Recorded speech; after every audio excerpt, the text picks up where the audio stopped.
Акаевчи, Бакиевчи деген нерсени мындай мен бир жаш депутат катары айтып коеюн. Биз ушул сөздөрдү мындай абайлап колдонсок да,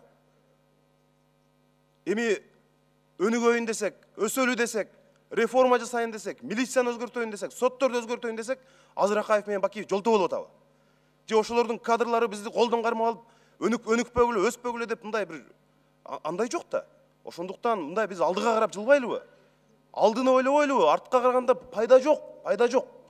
Алдыга жылыш керек. Ошондуктан бул конституциялык өзгөртүү маселесинде мындай башкача көз караштагы же каршы чыккан адамдарды сөзсүз эле мындай идеялардын талашы, өзгөрүүлөрдүн талашын кылышыбыз керек да биз.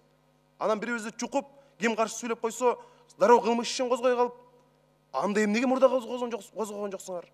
Же ошол эле Акаевчи, Бакиевчи деп бизде жокпу мындай? Бардык жерде бар. Андай эмес, бир дагы парча жок.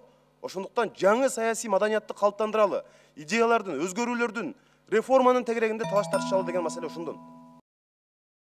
Биздин бир жаш балабыз айтыптыр, Жанар Акаев.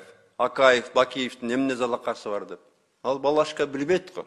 Анткени анын шайлоодо дагы каражатын биз көтөрүп бергенбиз.